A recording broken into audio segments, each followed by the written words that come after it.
You're right there, guys, what's going on, and welcome back to the Ultimate RTG, and I hope every single one of you guys watching is feeling good, and we're back for a new one. But how many times have I been saying to you boys, if we leave it until the last game to clutch up Elite 3 in the Weekend League, we won't be able to ride our luck any longer.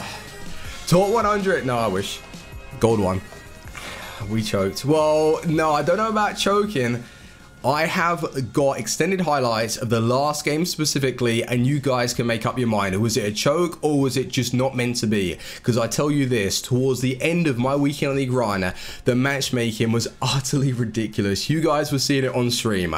I had actual mega teams like Hullet, Vieira. I was getting completely out teams, and then also I was coming up against pro players. A French guy that I didn't get dominated though. Yes, he had a much better team.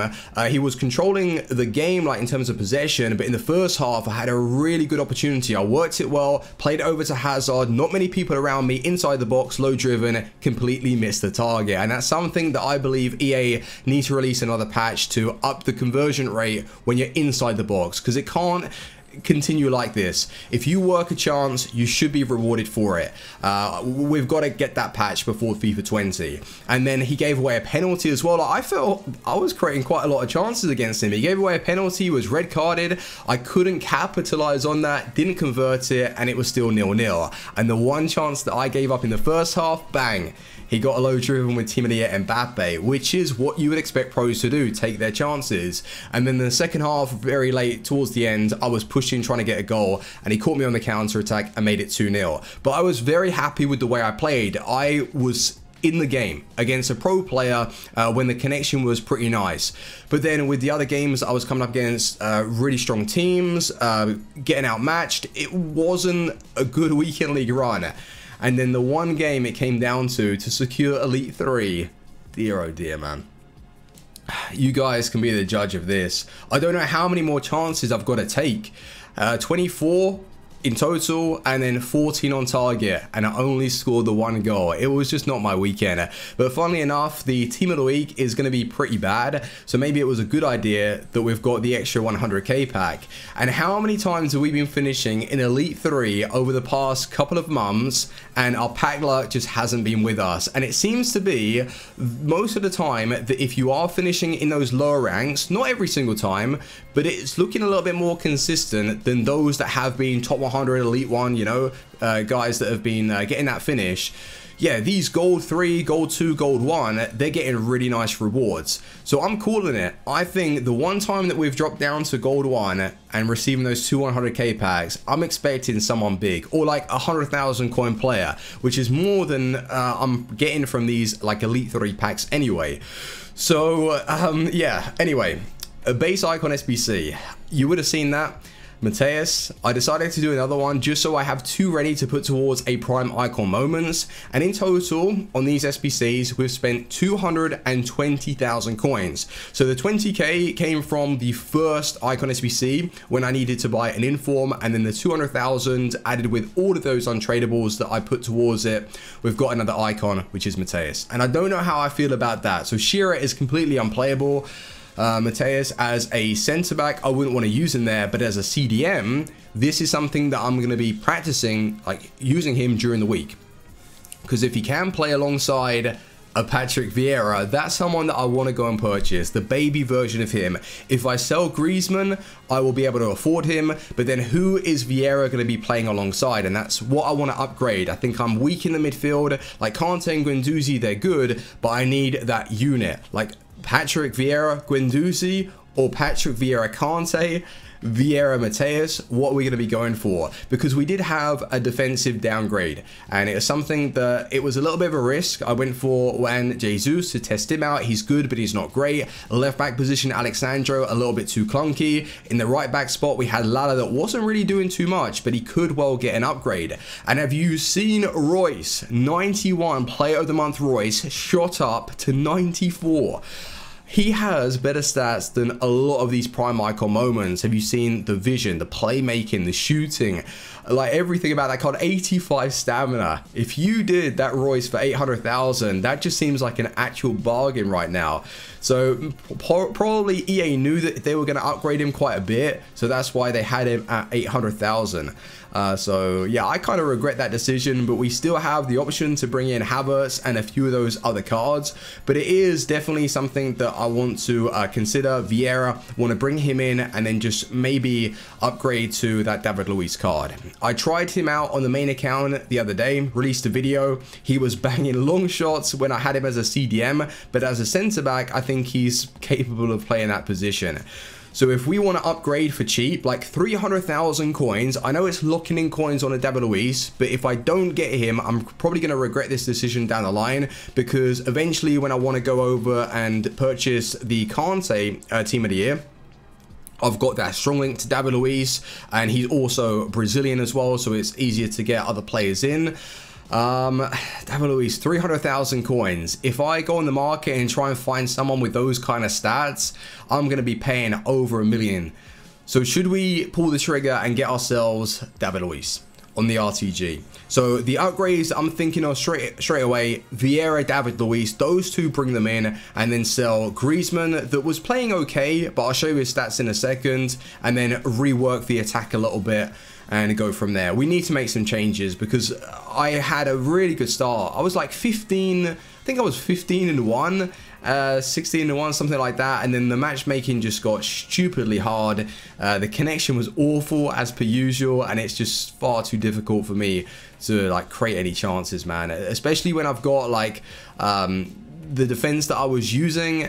It wasn't great, and I want to improve that for sure. But let's go back to the team and see what we're working with. So right now we do have 600,000, and 200,000 of it was put into another icon SBC. Shearer, Mateus are ready to be used towards a Prime Icons moment. Now the idea that I had a couple of days ago was to sell on Griezmann and a few other players after the weekend league to go and purchase the Prime Icon moments Del Piero off the market.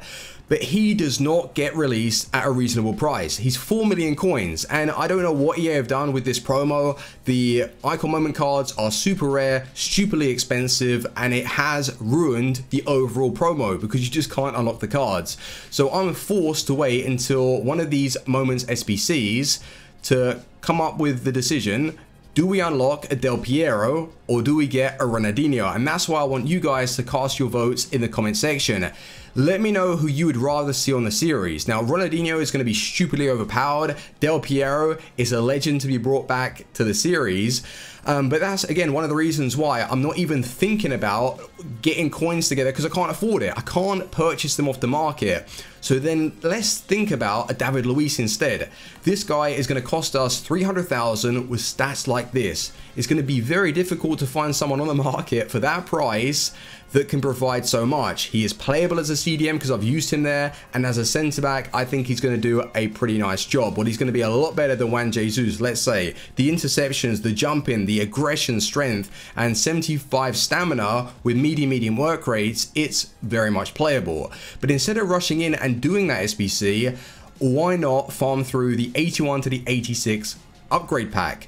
Because you're only needing 4 goals, and if I go and do the bronze pack method, all of the stuff that sells, awesome, get rid of it, and the stuff that doesn't, I can then work towards this SBC, and I can put it all in to the David Luiz. So 330,000, I checked the site, and that's how much David Luiz is going to cost us. I have a few untradables left, like even Tevez, Carlos Tevez, that we don't use the flashback. Why not put him into this SBC? You know, that makes a little bit more sense, like getting use out of the players and just sorting out the club.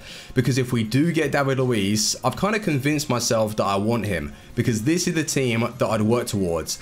David Luiz alongside Rio Ferdinand, which is very nice. You've got the pace there, both being 884 pace, and Rio wasn't bad this weekend. I must admit, I did like how he was like darting into the challenge. He kept himself in a good enough position, and it was really unfortunate that we didn't finish in Elite 3 like we have been doing. It was just one of those weekends. Any other week, we would have done it. And then that allows us to bring back Van Aanholt, that I really do prefer over an Alexandro these days. Danny Da Costa, absolutely love. He returns to the team. De Gea, that I haven't used much on the game, or especially on the RTG. But Patrick Vieira, now this is it, right? So Griezmann I would sell, and then that would give me enough coins to go and purchase Vieira. who do I play him alongside? Like, we have the option to start with a 5-back, and I can have Mateus to get a chemistry link into Da Costa, and then I could convert Mateus alongside Vieira as my 2 CDMs, or Guendouzi could get sold, Kante could get sold, and then that leaves us with a few more coins to work on an attacker. Because I will say, Lozano is good as a left attacking mid, but he wasn't good enough this weekend. In those tight games where I was desperate for a bit more control over the ball, he wasn't providing that. He's a wonderful impact sub. Someone that I was really impressed with coming off the bench, Sterling. Outstanding upgrade, and Felipe Anderson as well is really good. So that's why I want to get this team sorted, so I have Lozano, Felipe Anderson and Sterling all coming off the bench across the midfield, causing my opponents problems. So Kante is probably going to get sold. Guendouzi might get sold. It's just what I'm going to be doing in the attack. So later on in the evening when I start streaming, I'm going to be farming through the bronze pack method. I'm going to be working towards the David Luiz SBC, and then I'm going to sort out this account once and for all. I'm going to put together a really strong team, and I'm going to get back into Elite 3, because that finish, boys, it's not terrible. I should, with the way I was playing, I should have comfortably finished in Elite 3, but it wasn't to be. And like I said, the team of the week isn't going to be that good. So the player picks, we're not going to cry about it. But I am interested in seeing if we get better rewards from Gold 1 compared to Elite 3. 2 100k packs, 50,000 coins. It's still progression with the series, but it is a shame. We want to be making improvements, not going backwards. But boys, that's where I'm going to be ending today's episode. Thank you very much for watching. Leave a like on today's video. Let me know where you finished in the comment section.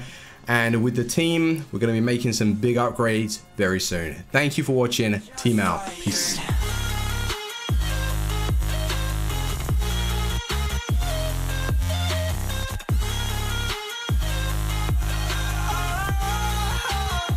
It's just fire.